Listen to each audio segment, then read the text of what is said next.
Right, welcome back. It's part 3 of the full garden room build, and in this video we're going to be telling you guys how we build the front wall and the lintel support for our roof deck. So let's get straight to it with marking out the doors and where we put our supports for the lintel.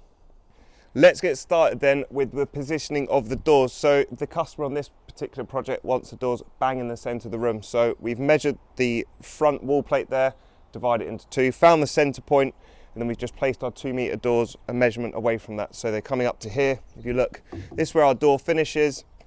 That's what we've worked out. So we've measured the gaps on both sides to ensure they're exactly perfectly in the middle, and they are.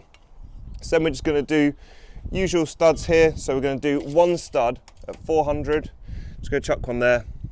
And then this is where our lintel support is going to be. So on this project, we're just going to put a 300mm lintel support. So you don't need much more than that. It's only a 2.2 opening. We're going to be putting, I think they're 8x2s over the top there, 200mm by 45mm timber. We're going to bolt them together. So about 300 either side of the door for the support is plenty. So we've measured that 300 there. We've put a line and a cross there. And that is where we're going to have our upright, which goes up to the roof joist for the top wall plate. And on this side is where we're going to build our support. So we're going to have one stud here and then another stud here, which will be lower, which will carry our lintel. So what we'll do now is we'll fix all those, get it all leveled up, probably sheathe it, and then we will start building our lintel. So Toby has now just cut us a 2/170 upright. We're going to be fitting that in the front as that's our front height. So we're going to bring that over here. 2/170, and then we're going to fit that down there and up here. And what we'll do with this one is we'll level it up, and then we will fix that to this wall, just like so. Screw that into the bottom, screw it into the side there, through the sides of the timber, and then we will build off that completely level the whole way along up to our lintel support. Okay, we've got our uprights up on the front here, so we've put 3 in on the points we marked. Now we've got to basically level this one up, because if we get this dead level, everything else we do for our lintel support is going to run perfect. So it's quite important. We could just do a measurement on the bottom from this joist to this joist on the bottom, but you might be a couple of mil out and it will just set it off level. So we're going to measure from here to here, and then we're going to hold the level up on the piece of timber like this. And then we're just going to pull it left and right and get our measurement, because then once that bubble's dead center, which it is there, so we're 643 mil. 643, we'll cut a piece of timber to 643. 643.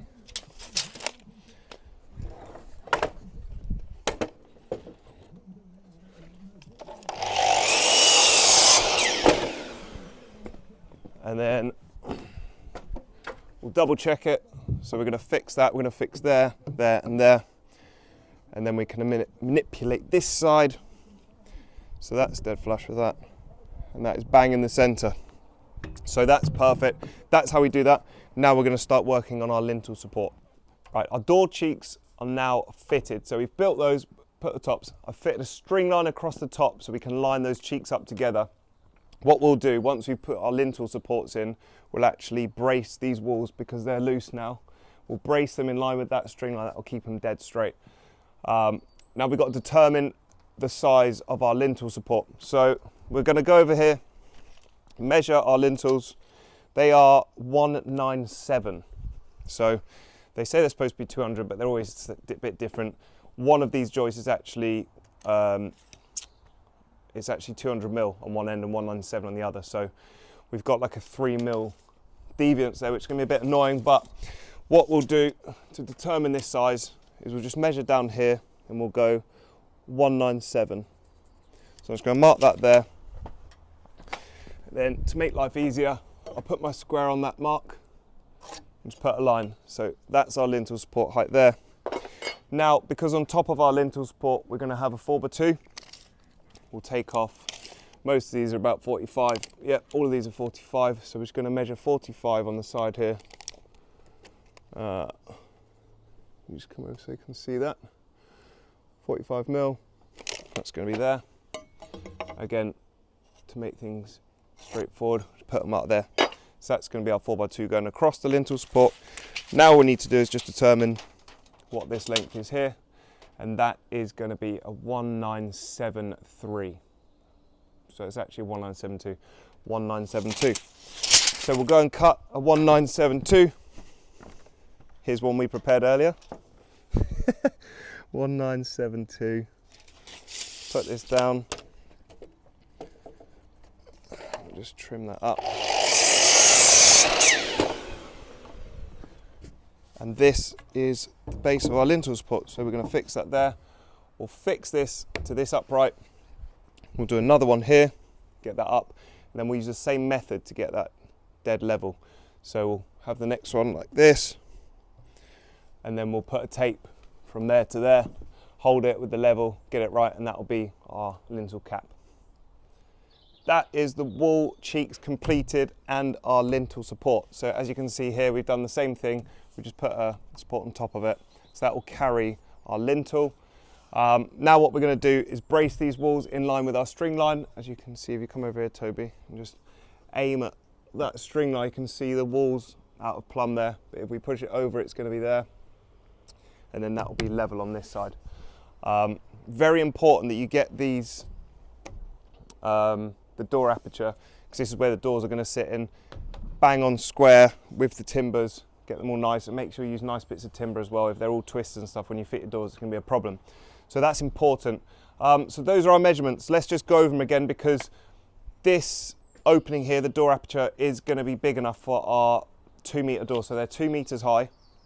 We're going to leave a 20mm gap above this one because we're having underfloor heating, so we're going to jack it up a bit.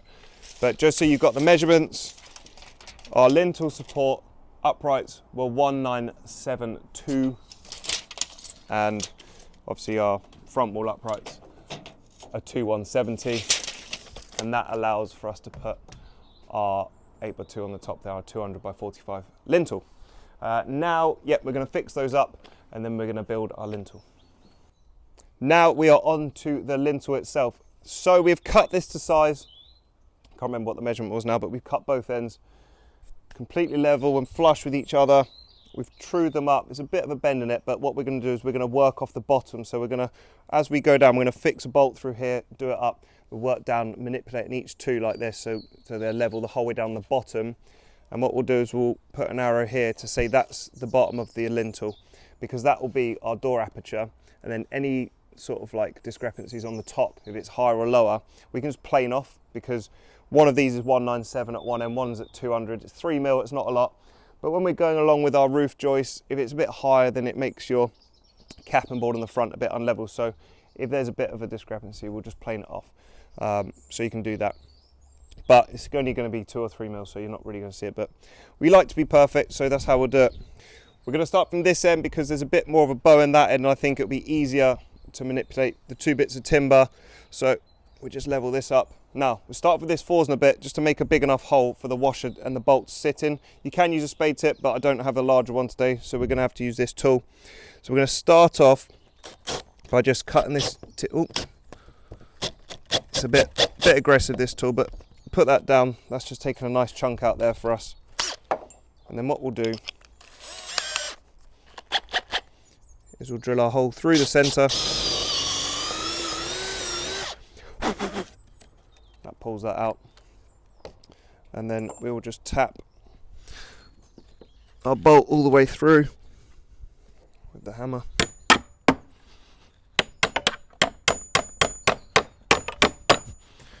We've got to move this down a bit because realistically all this timber's in our way. So that's come through there. And then we're going to do is put a washer on and our nut, and then we'll just tighten those two up.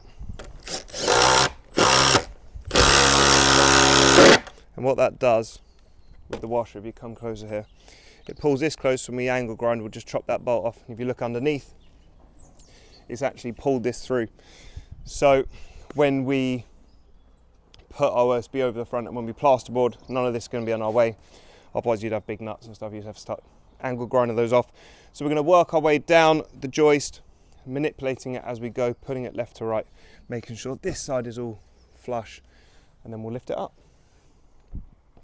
Little tip, if you're trying to true these up and get them all straight and they're becoming a problem, you can just use one of these, sort of clamp it. You can flip it up on its side.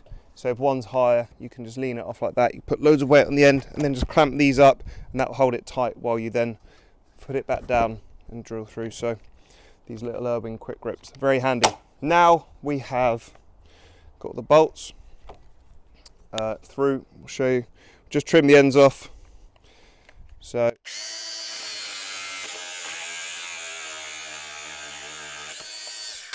that's it. That was a little bit high still.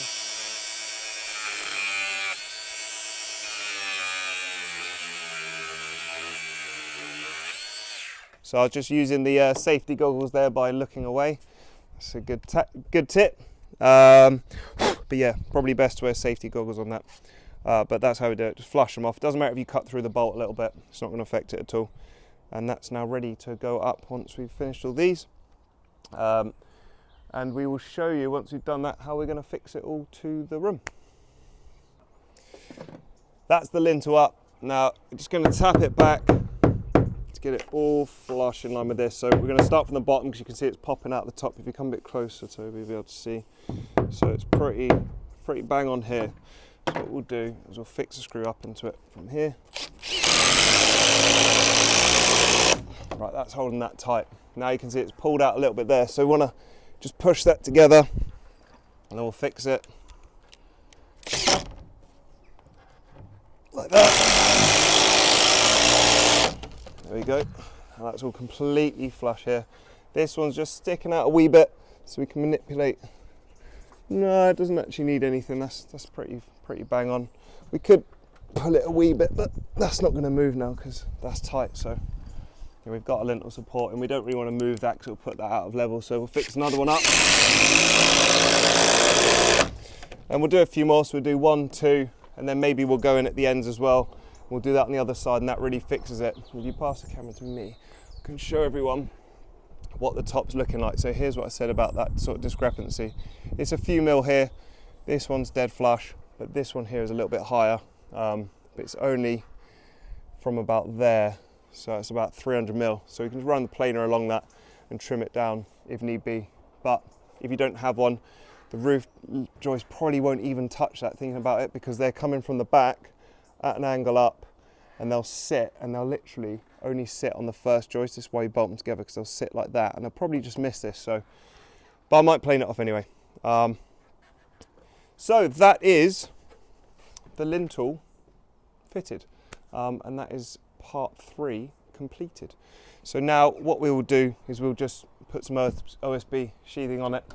We'll fix it up. I'm not sure we'll do that now. What we'll probably do is get the roof joists on, because I like to do that, fix everything, and then we can take all our supports off. We can just OSB it all up, because it will then be all solid and structurally sound. So before we do the roof joist though, we'll probably don't need support this wall's pretty level. This wall has got a little bit of a wobble in it. On the short walls, you don't need to worry about them so much, but on these walls, you know, I can move that quite a lot. So we're going to support that, and then that will all just be plumb all around. We'll do a roof joist. Right, so thank you very much for watching today on part 3. Hope you enjoyed the video, and I hope it helped. If it did, please drop some comments in the box below. And as always, if you could click that subscribe button so you can see part 4, that would be fantastic. See you on the next one.